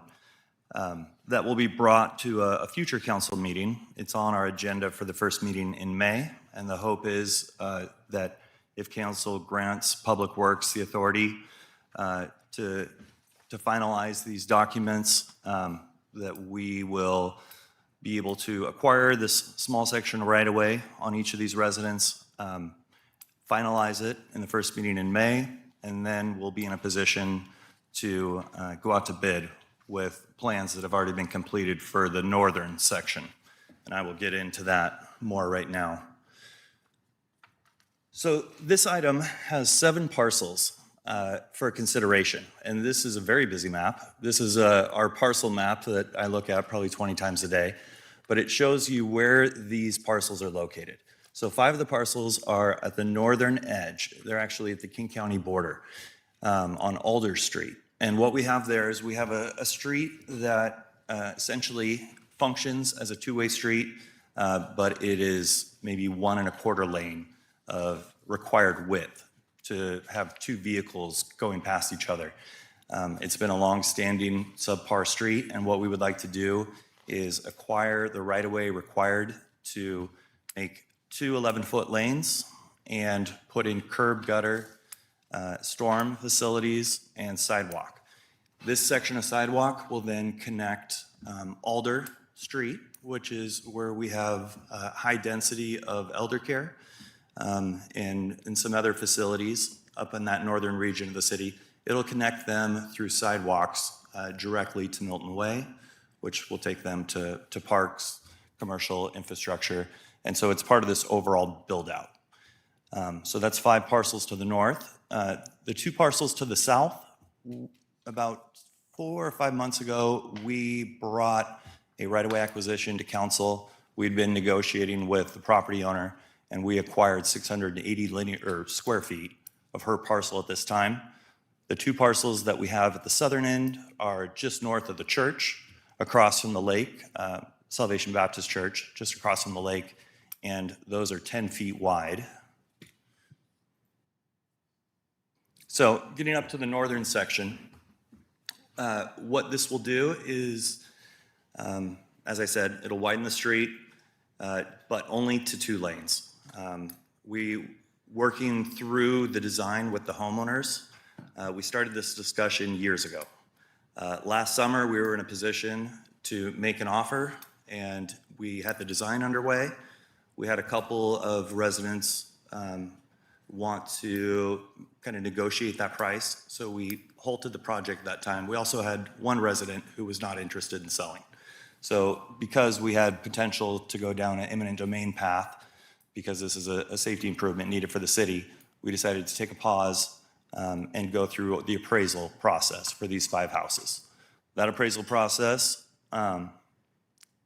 it went through last summer, and in the fall, we started negotiating that price. We shared the appraisal, we shared the designs with all the homeowners.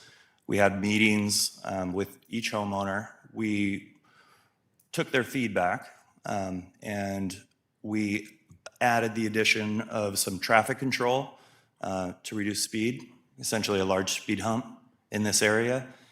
We also took away the on-street parking that was proposed, and that was from feedback directly with the neighbors. So at that time, 2 of the parcels, their right-of-way that the city needed to acquire was reduced because we no longer needed the on-street parking. And that is the 2 homes to the south there in that picture. So when we went through the appraisal process, the appraiser went through a rounding exercise, and you can see that on page 95, for example, of 146. And what it said is, they felt that the square footage was $25 a square foot. And then they went through a rounding exercise. And what that did is it came out with a variety of cost per square feet because of the rounding process. So we came up with everything from $17.42 per square foot to $26.94. Now, we had the resident come and speak to council about his desire to make a one-way street. That resident has since agreed to move forward with this effort, so eminent domain may not be required. But when we went through that eminent domain process, and we started to, and speaking with legal, you really need to have an airtight defense, and you need to make the highest offer reasonable to those residents to go through eminent domain. Otherwise, the city potentially would be on the hook for legal costs of this party. So at that time, what we did is we spoke with legal, we looked at all of these different costs per square foot because they were being evaluated at kind of different rates. As I said, low end $17.42, high end $26.94. And we said, rather than continue to do these appraisals and spend $3 to $4 grand every time that we do one, let's take our old information, let's go with the highest square footage price that we know is defensible if we have to go through an eminent domain process, and let's make that offer. So the numbers that you see in front of you today are a result of that. It is the highest, not average, but the highest square footage price.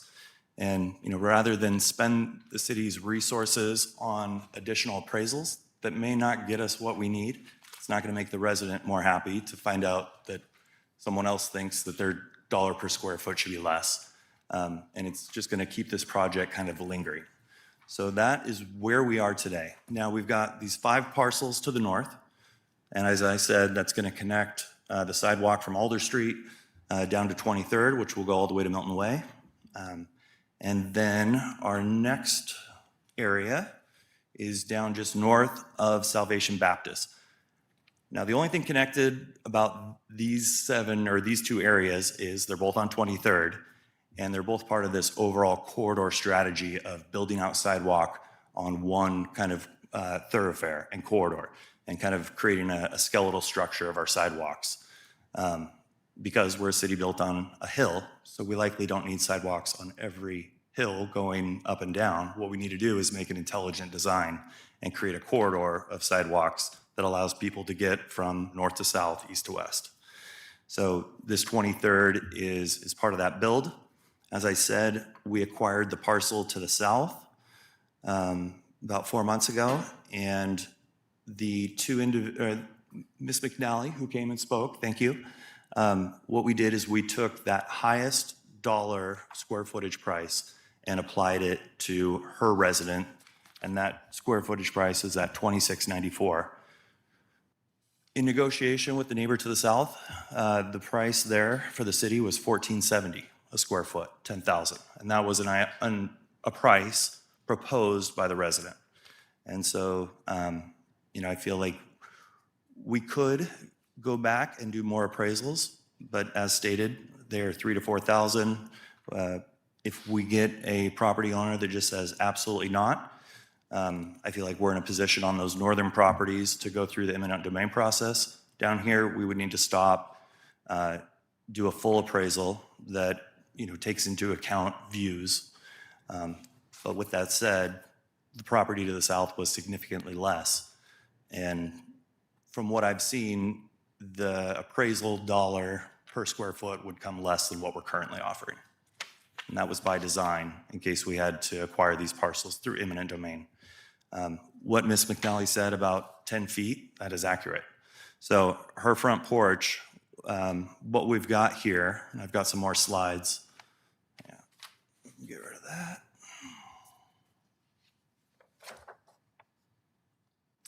So this is the parcel that the city has already acquired. That's going to be hard to see, but that's what 10 feet looks like on this map and an overall impact to the parcel. Now, as Ms. McNally stated, her house is very close to the front. I've got another image that will show that. But as far as overall impact, that is what the city is looking to acquire. What that will do is it will make a consistent sidewalk, planter strip, and bike lane south of the skate park. We've got one little area next to the wetland that we still need to acquire and work on, but we would have that consistent bike lane, planter, sidewalk all the way on 23rd. And that's what we're trying to build. So people, a rider or a user knows what is coming. It's not, sometimes there's a bike lane, sometimes there's not. I got to go up on the sidewalk. So we just want to be consistent, and that's what led to that 10 feet acquisition request. So I am, the item before you tonight, here's another view of Ms. McNally's parcel and just kind of the impacts, and which I acknowledge. That is a sidewalk that's, significantly, fairly close to the resident. I live downtown Sumner, we walk a lot, and there are many houses that are about this far from the sidewalk setback. I think it's good for the community. We have a school to the south, and this would allow sidewalk access and bike routes to the Salvation Baptist early learning facility or school that will be coming in the next couple of years. So that is what is before us tonight. As stated, what this authorization would allow is the city to initiate offers to associated property owners for the acquired said right-of-way. And if we have a property owner who absolutely, we're at a loggerhead and we can't make progress, at that point, we would go through the appraisal process and then potentially the eminent domain if we felt that it was necessitated by public safety. Yes, Councilmember Cedar.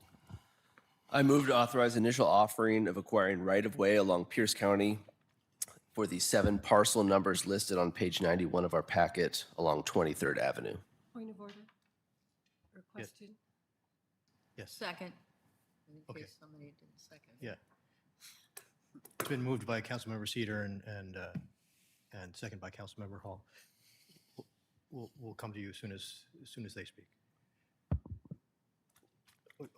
Did you have a point of order? Okay, what's your point of order? If we want to amend this, before we vote on it or discuss it, do we do that now before we make the motion and second the motion? No, That's afterwards. not a point of order, that's a question. Thank you. Okay, Question about the order of things? okay. Bring up that question It's after. after. Yes, okay. Councilmember Cedar, would you like to speak to your motion? Yes, thank you. Consistent with my motion, I am moving to approve this because Milton has for years now said that we are committed to sidewalks and improving the walkability of our city. We have recently reiterated both in our long-term planning, and in as recently as Saturday at our council meetings, that we want to be the most attractive city for families. And doing things like this is hard. It has real impacts, and I'm aware of that. It's not something I do or want to support without some hesitancy. I don't like that. But for purposes of consistency of our planning, and because there are other places in our city where we are going to have to make these same hard choices, and most notably, I think of 28th, which is a stretch that has even worse right-of-way than 23rd, this is what meets our goals. This is what we've stated our goals are. And if we want to stay true to that, we have to make those hard choices. Milton has a lot of old houses. I happen to grew up in one that has things about it that are just not easy to solve. So for instance, along our road, we have a stretch of ditch that simply will always exist. You cannot walk up and down Emerald Street without walking in the road because of the way the water was laid out half a century ago. And it will always be like that in parts of Milton. Unfortunately, the parcel that we heard about in the citizen's comment tonight is one of those where the house was built based on the old street, and so much has changed in Milton that now it finds itself close to the right-of-way. But that is the city's right-of-way. And if we have to make a hard choice to get to the outcomes that we've stated we want for the city of Milton, sometimes it means things like this. So I don't have any questions for you, Director Madden. I appreciate the work on this. And I appreciate you addressing the discussion about the one-way, which, I think there were some alternatives that didn't pan out in the planning. So I think this is the best solution that maintains our goals for long-range planning. Thank you. Thank you. Councilmember Hall, would you like to speak to your second? Yes, it is difficult, and when we talked Saturday on the retreat, but again, we have somebody that comes in that you know personally, so it does pull at your heartstrings. Also pulls at my heartstrings is a street that will be used by kids. That's by the school, that's by the skate park, that's by the church. I'm about safety, I really am, and about our kids. So that's why I support it. Thank you. Any further discussion? Yes, Councilmember Turnus. I just want to say thank you for this work on this, and it's very generous. I feel like that you've presented this in a very generous way. But I personally, my issue with that street, I've always been scared to walk down that street. There's no safe way to walk down that street. So I'm thankful that you have this proposition before us. Thank you. Councilmember Roberts. Thank you, Mayor. So I agree with Councilmember Cedar's sentiment as far as making hard decisions. So that being said, is there any additional compensation or consolation we could do for residents that have a sidewalk 10 feet from the front house or front door, excuse me? I'm not sure what would appease that. I don't know if some kind of barrier of some sort. I mean, I don't know how we could, kind of ease the pain, so to speak.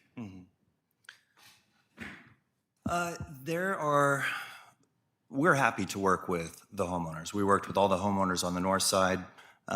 Speaking with Ms. McNally's neighbor, he had a couple areas that he wanted, graded out when we were there that are, 3 feet away. No problem. We're happy to provide those, it takes 10 minutes or 5 minutes with the right piece of equipment. We'll be there, we'll be building. So as far as, is there additional room to negotiate? I feel like this is the city's best offer that we should pursue. It was the highest overall cost per square foot of all of the appraisals, that have taken place. So I do feel like it's our best offer. The other thing is it's a very odd position to be in that negotiating role when you've got two different neighbors there. And, it's a sidewalk project for the street. I want to think of it holistically, and I want to give everybody the best offer. I don't want to pinch pennies at the cost of residents.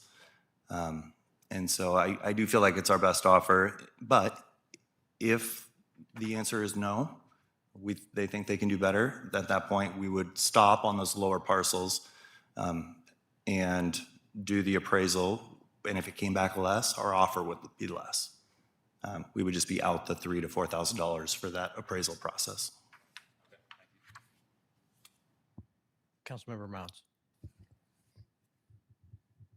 Thank you. And for the record, I also support sidewalks, right? It is a necessity, but when I went through the packet and I saw that everyone was getting the same compensation per square foot, but not everyone is being impacted to the same percentage, couple of questions come out of that. You said that you paid for some appraisals. Did you appraise anything on the lakeside that had a view? Or were the appraisals all on north of Milton Way? All of those appraisals were on the north side of Milton Way. The $1,470 per square foot for the acquisition to the south of Mrs. McNally's parcel, that was proposed by the previous owner. So we're happy to stop, do some appraisals there. I will say that, you know, while the front is heavily impacted, those are long lots, and so the overall impact, I'd say we're seeing a greater impact to the overall parcel in the north than we are to these ones to the south because of the size of the parcels. I think when it comes to fair market value, there are ways without paying for an appraisal. And I had an appraisal recently. They're only $990 for the ones that, you know, I'm familiar with. So 2,000 or 3,000, I kind of, maybe that's more than one parcel being appraised. But fair market value, I think, needs to be firmly established either by an appraisal or by 2 or 3, just not treating every property the same. And then I had a question about the right-of-way itself. For the families that are selling the 10 feet of land to the city, does the right-of-way go from like the middle of the street back 20 feet? Is that the right-of-way? Or will the right-of-way shift and change? Is it from the edge of the sidewalk or the middle of the street? How do you define the right-of-way, for the record? Yeah, there's a reason that these segments of missing sidewalk have been missing for the last 25 years. And it's a two-part reason. One is money. We didn't have the money to build them. The other one was the right-of-way is not consistent anywhere in the city. And so I'd love to be able to give you an answer because it'd make my job a lot easier, saying that there was consistent right-of-way. It is, I'd be happy to sit down with a parcel viewer, and Angelique can speak to this also, but we have 100 and almost 20-year-old city that was built on, the right-of-ways were built for a logging community. And so they are not consistent anywhere, which most of these sidewalk sections that we need to build out will have some type of right-of-way acquisition with them because of this. So is it potentially Yeah. be a new eminent domain in the future on the same parcel that would encroach right up to the front door? So, No. yeah, so right-of-way is from property line to property line. So in this case, the property line on the, if we're looking at the northern half, the property lines on the west are not changing.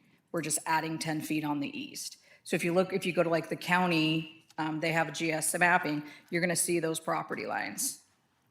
They're in gray. So when we talk about right-of-way, it's property line to property line, whatever's in there. So that could include the street, it could include sidewalks. A lot of times people think it's their yard because we have no sidewalks, but if you actually look at where their property line is, a lot of times it is 10 feet back. In these cases, it's, it's different. But that's how at some point along when they created the neighborhoods, there was a streets and they made the grid system, there was parts that were dedicated to the city for right-of-way. And if you look at the maps with the county, how they determine that is it's property line to property line. So I hope that helps. And it could be various, like I said, it could be various distances because different things were dedicated at different times. And I would love to get the contact information of the appraiser. We can do that offline, but it's incredibly difficult and expensive, and that's, you know, $3,000 to $4,000 per parcel. Yeah, and maybe it's because it's municipal, maybe it's just a different format that they have to follow, but it's a lengthy endeavor and expensive. Thank you. Yes, Councilmember Poor. Thank you for explaining that stuff. So did I hear correctly that the appraisal that happened that kind of gave the high end happened on the north side? Correct. We did almost 13,000 of appraisals for those parcels on the north side. There's 5 of them right together. The only other appraisal that we've done in city limits is down by Edgewood with a decommissioned water facility.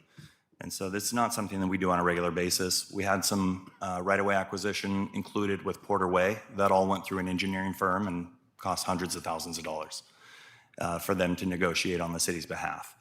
And so that's, I felt like we had got a range from, you know, $1,470 on the unappraised side to, you know, $17 to $26. And that's why I was kind of being consistent across the board. But if council would like to either approve, you know, our authority to make these offers, we can always work. If the resident doesn't want the offer or wants to get an appraisal, we can go back to the drawing board absolutely on those southern 2 parcels. Thank you. So the north ones is the 5, right? Correct. I really like that we're offering the top end to all of them.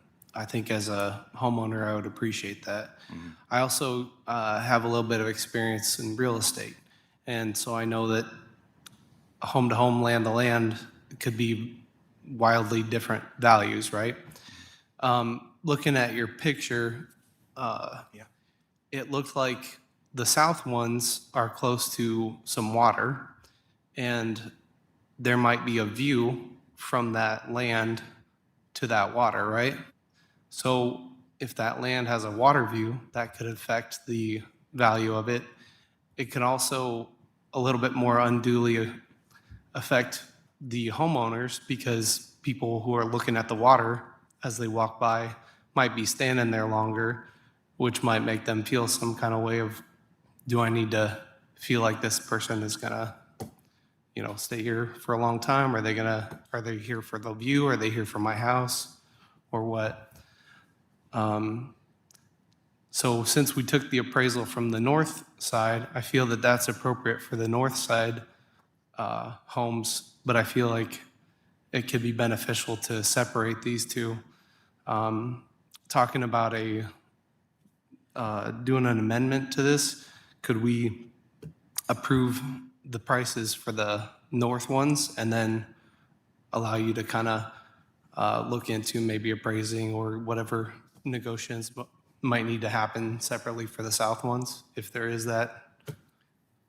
If council moves forward and approves the authorization for the city to initiate offers, nothing stops us from halting on the south end.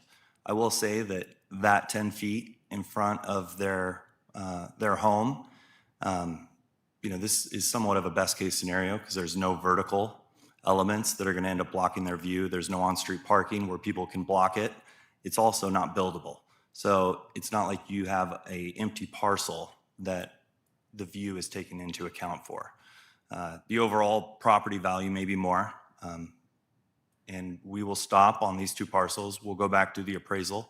You know, my fear is that it comes back lower and we have to make a lower offer, but that's what it is. Okay.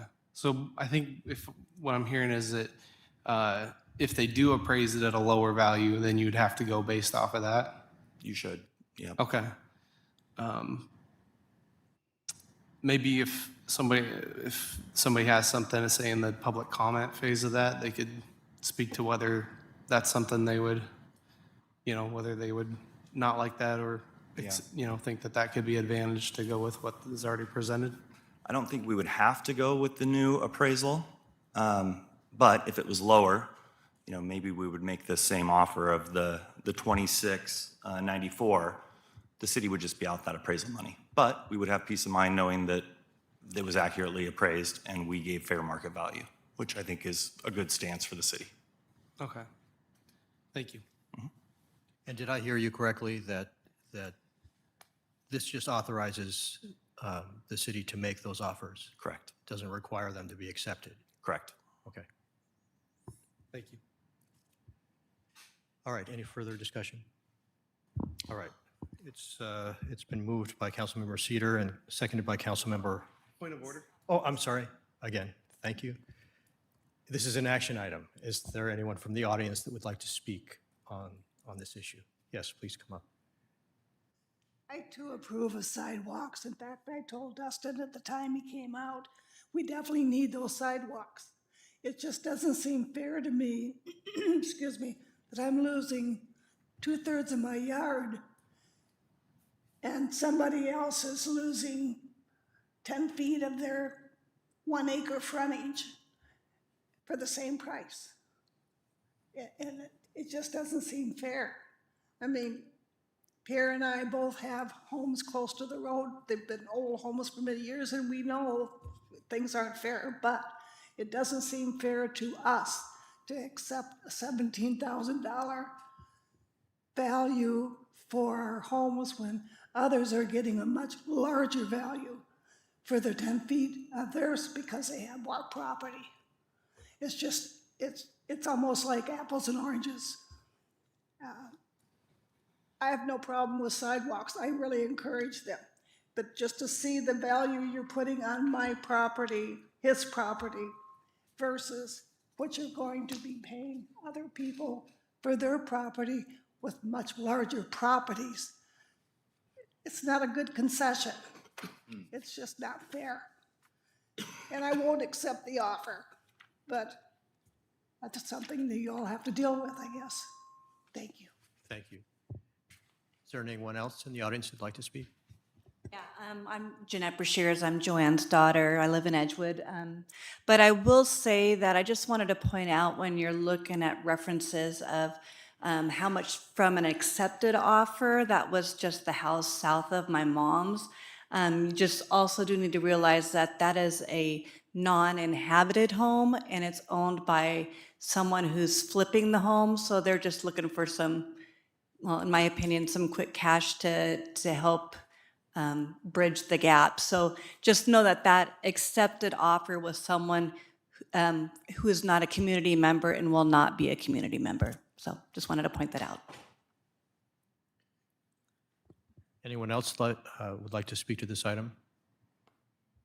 Okay, thank you for the point of order. It's been moved by Councilmember Cedar and seconded by Councilmember Hall to authorize initial offering of acquiring right-of-way along Pierce County.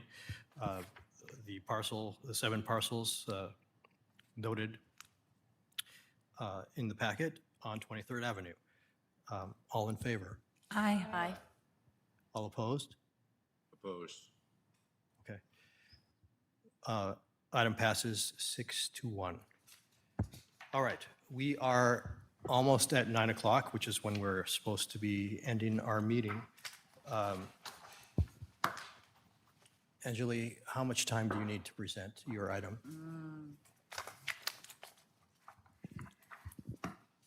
Taking into account, so this is a pretty in-depth proposal recommendation from the Planning Commission. So I was going to introduce it tonight, try to explain it the best I can. We were going to hold we scheduled a public hearing for the first meeting in May. We don't have to take action on it. Well, we don't have to take action on it, that's flexible. But we could definitely make sure that, I was thinking if tonight went really well, then maybe we'd publish a public hearing and take action on the same night. At this point, I would say we would take action at the following meeting, whatever that would be, the 18th.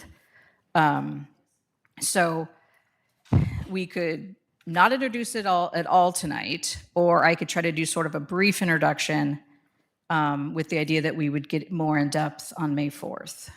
I'm just trying to get your best guesstimate on how much time you need so that council can decide Presentation whether. wise, 10 to 15 minutes.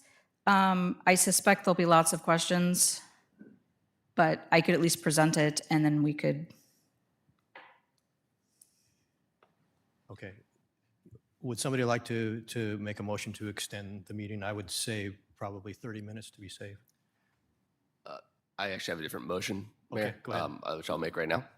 I move to withdraw agenda item 6E and to have it reintroduced at the planning manager's discretion at a future meeting. I second that motion. All right. Would you like to speak to your motion? I think we're out of time. This is a substantial topic. Okay. Would you like to speak to your second? I know we'll have a lot of questions, so I think we should all handle it at the same time. Okay. Any further discussion? All right. All in favor? Aye. Opposed? All right. Motion passes. So can we move on to council report? Yes. And Mayor, I'd ask, I would also move to extend the council meeting until 9:10 to facilitate the rest of the agenda. Okay. Second the motion? All right. Any discussion? All in favor? Aye. Okay. Meeting is extended for 10 additional minutes. Council reports. Councilmember Roberts. Thank you, Mayor. So at the PCRC meeting the other day, we had Ryan Mello talk from the Pierce County Council. Also, too, we had Sheriff Keith Swank from Pierce County speak as well. Ryan Mello was more or less just indicating all the activities Pierce County is involved with, some of the homelessness, the pit count, the UGA, which is the URA, the Unified Regional Approach for Homelessness. And along those lines as well, I would like to bring that at a future meeting to discuss the UGA with the council as well. Sheriff Swank also was commenting about the reduction in crime around Pierce County in general. He gave some examples of some crime that's currently still happening. He was referring to human trafficking and other things were a little discouraging to hear. But also too, with that, he said the crime regarding that was also on the decline as well. So it was very enlightening to hear Officer Swank and Ryan Mello as well. So that's it for me for reports. Councilmember Turnus. I actually met with Mayor Backus from Auburn this last week, and I have heard from multiple people how well Auburn is dealing with their homeless issue. They're really going into it, making it a personal issue and finding the resources. So I just kind of wanted to glean from her of what they've done, which is working and what hasn't been working. So I just felt like it was a really great meeting. Councilmember Mounts.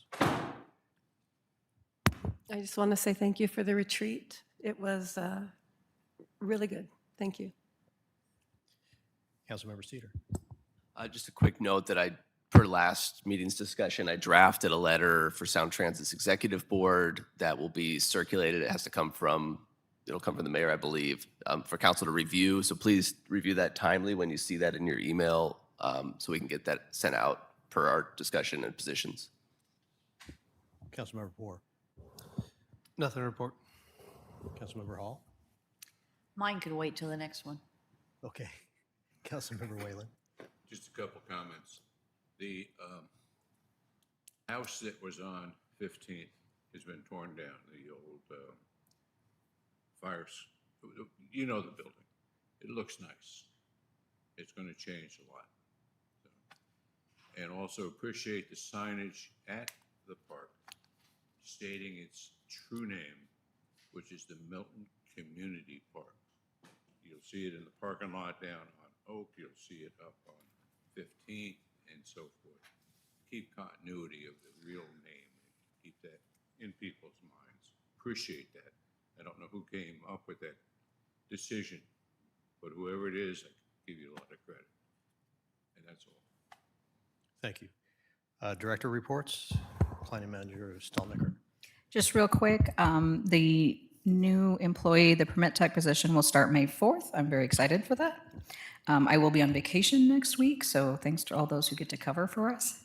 And one of the things that was brought up at the retreat is trying to remember who the contacts are for various departments. We have a couple, I think we had a presentation early on, and we do have an internal worksheet that we give out. So I will update that and I will send that out to council if that's okay with the mayor.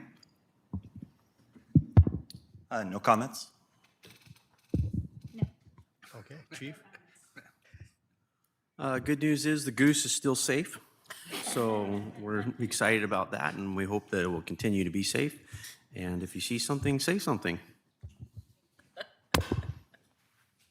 All right, and I just want to remind the public that we have 2 openings on our park committee, so if anyone knows anyone that might be interested, please have them apply. Anyone watching this in the public, if you have any interest in volunteering in the city, please do visit our website and fill out an application. And with that, it is 9:05, and first, is there anything else? Sorry, I'm not doing my script correctly. All right. Seeing that the agenda items